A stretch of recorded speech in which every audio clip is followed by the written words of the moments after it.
Donc Parkeon, on est une ETI française, fortement exportatrice, donc il y a à peu près 70% du personnel en France, mais 85% du chiffre d'affaires à l'exportation.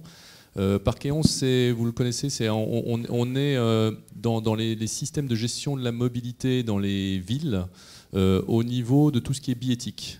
Donc Parkeon, c'est la billettique transport public. Vous nous retrouvez, on est fournisseur numéro 1 d'ailleurs de la SNCF, RATP au niveau distributeur de titres de transport. Vous nous retrouvez dans les bus sur les systèmes de validation, voilà, dans tout ce qui est billettique transport public. Donc là, c'est l'interface tarification et la manière d'utiliser les transports, un réseau de transport, en amenant cette interface et cette tarification vis-à-vis de l'utilisateur final. Et on est aussi dans le domaine du stationnement, donc le stationnement payant de voirie. Parkeon, c'est tout ce qui est stationnement de voirie. On a 60% de part de marché dans le monde, dans une centaine de pays. Et en France, 9 villes sur 10 sont équipées de rodateurs Parkeon. Donc quand vous allez sur un rodateur, c'est Parkeon. Donc de là, d'une approche très pragmatique, dire la voiture électrique arrive dans la ville, et donc se poser la problématique d'une mobilité électrique durable en ville. Tous les outils de gestion de la mobilité fournis par Parkeon aux villes leur permettent de gérer leur politique de déplacement. Donc la première question que l'on se pose au niveau de la voiture électrique dans la ville, c'est quelle est la place et quels usages pour les véhicules électriques dans une politique de mobilité durable.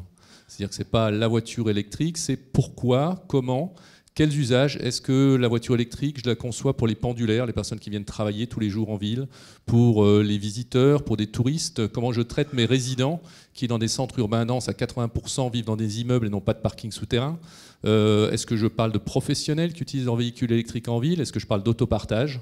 Dans quel lieu je vais organiser cette recharge ou cet accueil de véhicules électriques? Est-ce que c'est en voirie, dans des parkings, dans des parcs relais? Donc autour de tout ça, on peut mettre en place des politiques de mobilité et d'interconnexion de la voiture électrique dans son environnement et de la positionner par rapport aux autres moyens de transport. Sachant que chaque déplacement en voiture commence et finit par un stationnement, vous allez utiliser votre voiture parce que vous avez une place à l'arrivée proche du lieu où vous voulez aller pour la durée que vous avez besoin, ou parce que vous êtes obligé de bouger la voiture de l'endroit où vous êtes et vous ne pouvez pas laisser les autres voitures. Par exemple, si vous êtes résident et que c'est payant la journée, vous allez partir avec votre voiture, même si vous aviez d'autres moyens. Donc tout ça, c'est de la politique. Nous, on ne fait pas de politique, mais on va fournir des outils qui permettent de faire ça. Et donc, à un certain moment, la voiture électrique, on doit la positionner par rapport aux autres moyens de transport, par rapport au transport public, par rapport au mode de transport doux, par rapport à l'autopartage, et donc d'amener vraiment des outils autour de tout ça.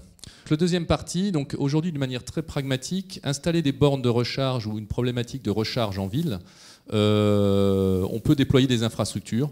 Tout utilisateur de véhicules venant en ville et se stationnant, donc on est déjà sur une interface de stationnement, il existe dans les municipalités, dans toutes les villes, des infrastructures de stationnement utilisées par tout automobiliste, donc potentiellement aussi par les possesseurs de véhicules électriques. Et donc on propose en fait d'une manière très pragmatique une solution de mutualiser les infrastructures et services existants de stationnement avec le système de recharge de véhicules électriques.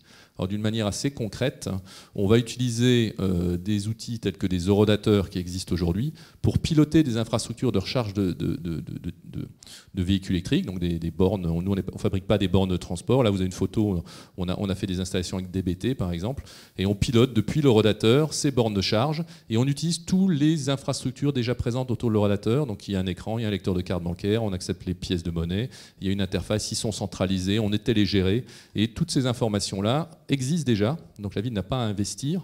On ouvre un nouveau service sur le canal de l'horodateur qui sont pour la plupart centralisés avec des modems 3G et donc permettent de faire ça. Donc là, depuis un horodateur, la ville peut définir sa politique comme une politique de stationnement aujourd'hui.